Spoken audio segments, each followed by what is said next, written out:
Assalamualaikum warahmatullahi wabarakatuh. Halo teman-teman semua, perkenalkan saya Salpiah, saya perwakilan dari kelompok 2. Di video kali ini kita akan membahas tentang bahasa hukum dan pemahaman logika dengan dosen pengampu Ibu Dr. Randa Ade Fartini, SAG M.Hum. Penasaran gimana videonya? Yuk kita bahas. Assalamualaikum warahmatullahi wabarakatuh. Saya Zaita Ahmadali. Di sini saya akan membahas pengertian bahasa alat dan komunikasi. Penasaran gak sih dengan pengertian bahasa alat dan komunikasi? Yuk kita bahas. Pengertian bahasa alat komunikasi. Bahasa sebagai alat komunikasi merupakan cara yang paling efektif untuk menyampaikan pikiran, maksud, maupun tujuan kepada orang yang kita ajak berkomunikasi. Sebagai sarana komunikasi mempunyai fungsi utama bahasa, bahwa komunikasi ialah mempunyai pesan ataupun makna oleh seseorang kepada orang lain.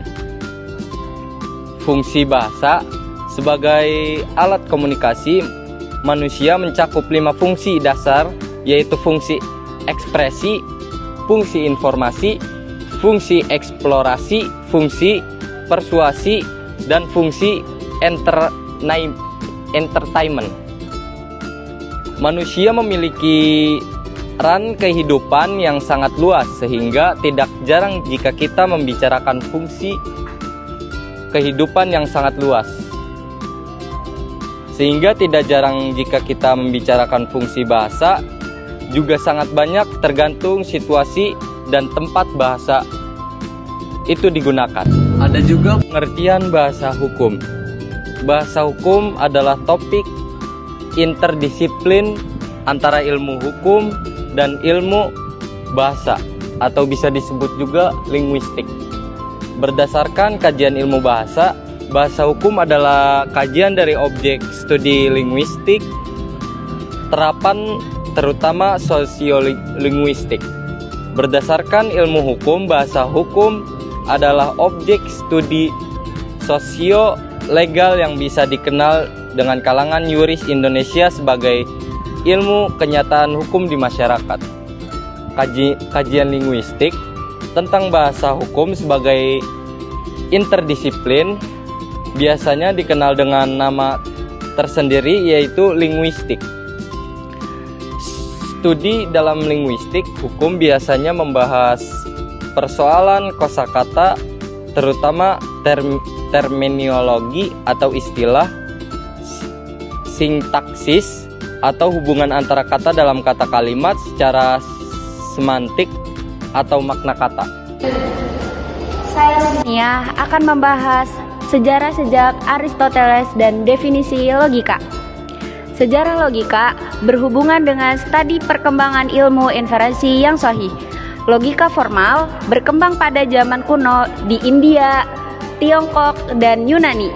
Metode-metode Yunani, khususnya logika Aristoteles atau logika istilah seperti yang ditemukan dalam Organon, menemukan penerapan dan penerimaan yang luas dalam sains dan matematika barat selama ribuan tahun.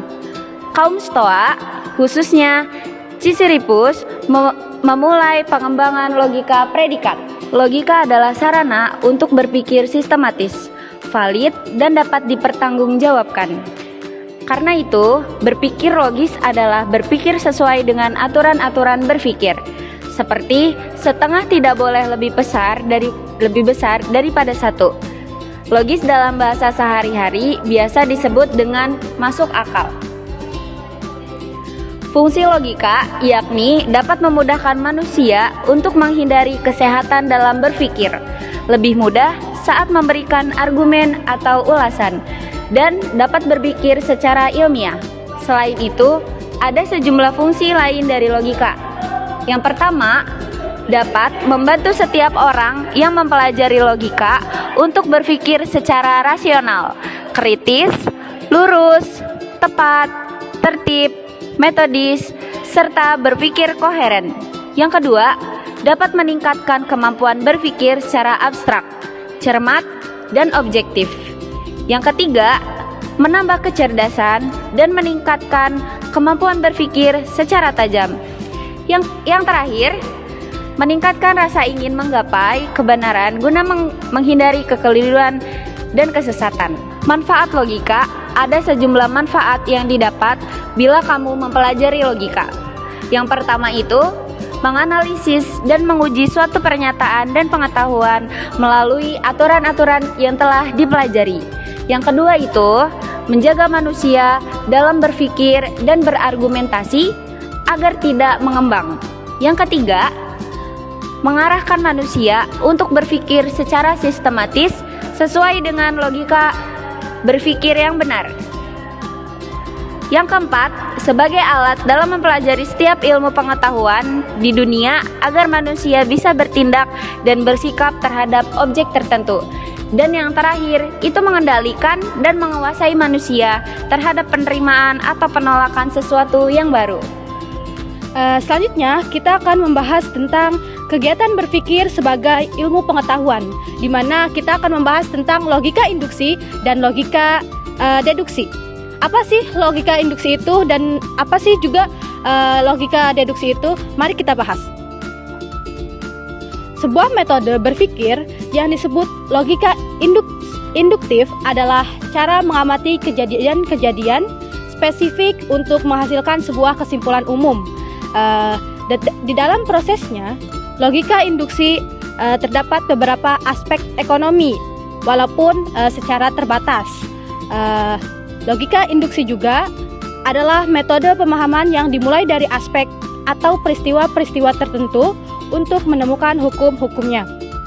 Sedangkan suatu jenis penalaran deduktif memerlukan kesimpulan dari dua premis untuk menerapkan logika deduktif dalam prosesnya. Menurut silogisme berfungsi sebagai landasan penalaran logis dan dapat digunakan untuk memajukan kebenaran suatu argumen. Selanjutnya, kita akan membahas tentang logika dan lingkup kajian, di mana terdapat proposisi atau pernyataan dan juga penalaran. Apa sih proposisi itu? Proposisi secara teori ilmiah merupakan seperangkat proposisi yang saling berhubungan secara logis untuk menjelaskan suatu peristiwa atau fenomena. Misalnya, teori evolusi Darwin menjelaskan bahwa bentuk kehidupan yang lebih kompleks muncul dari bentuk yang lebih sederhana dan primitif. Proposisi atau pernyataan berdasarkan bentuk isinya dibagi menjadi 3 kategori.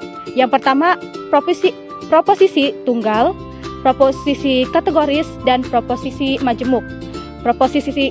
Proposisi tunggal adalah pernyataan sederhana yang mencakup satu konsep atau makna sebagai komponennya.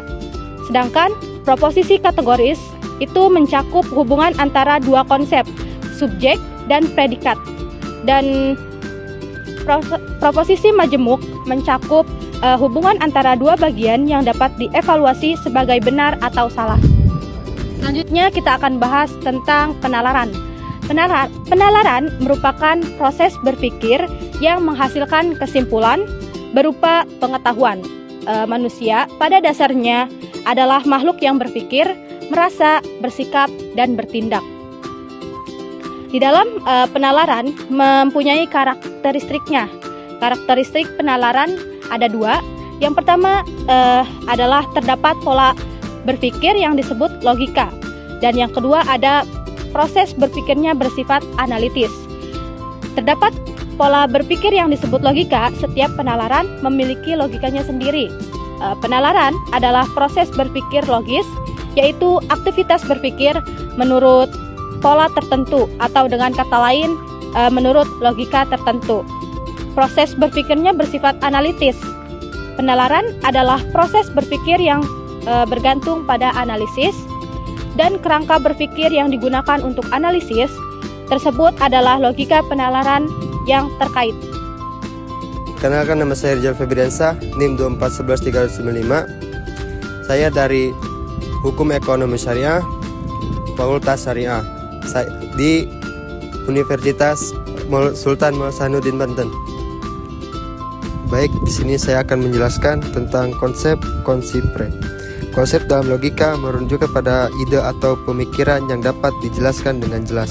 Dalam hukum, konsep ini sangat penting karena dasar-dasar hukum seringkali dibangun dan dari pemahaman yang jelas tentang istilah dan prinsip. Misalnya, konsep keadilan, hak, dan kewajiban adalah bagian integral dari sistem hukum yang harus dipahami dengan baik agar dapat diterapkan dalam praktik. Konsep bentuk pemikiran pertama bersifat abstrak dan diwakili oleh lambang, yaitu bahasa. Dalam bahasa lambang, konsep beberapa kata yang berfungsi sebagai penggantian disebut istilah konsep. Mencakup atau menangkap bentuk kata benda berarti tangkap. Jadi konsep adalah hasil tangkapan intelektual, sama dengan ide-ide Yunani berarti terlihat bentuk atau rupa aidon. Nomor 5, kerangka ilmiah hukum berpikir. Salah satu tujuan pembelajaran sains pada anak adalah mengembangkan kemampuan berpikir ilmiah melalui berpikir ilmiah. Anak diberi kesempatan untuk membangun sendiri, mengetahuinya melalui penemuannya sendiri.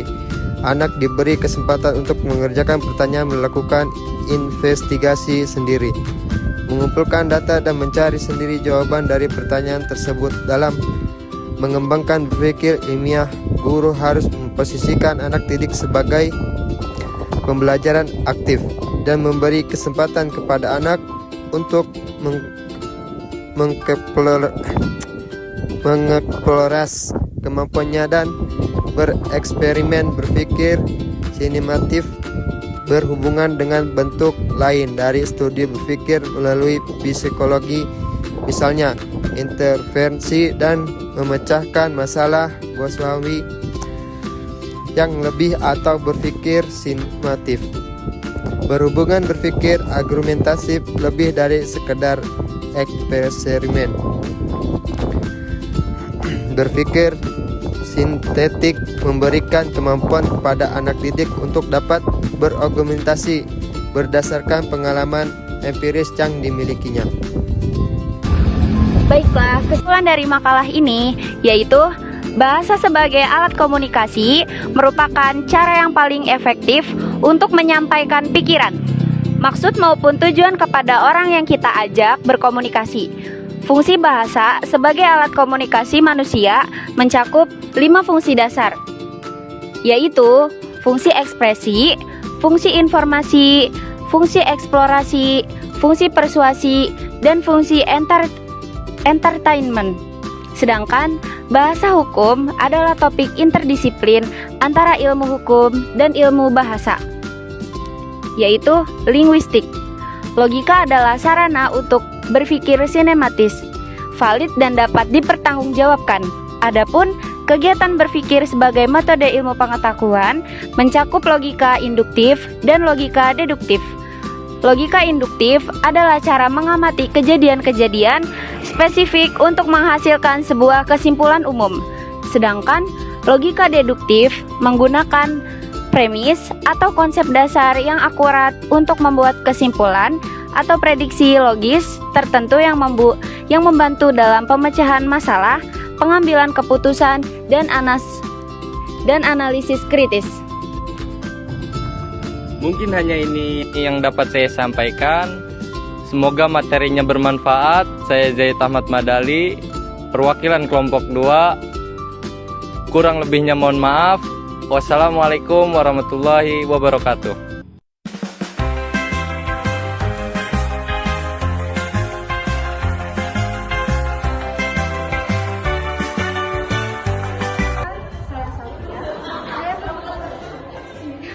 Di kelompok 2 apa? Sejak Aristoteles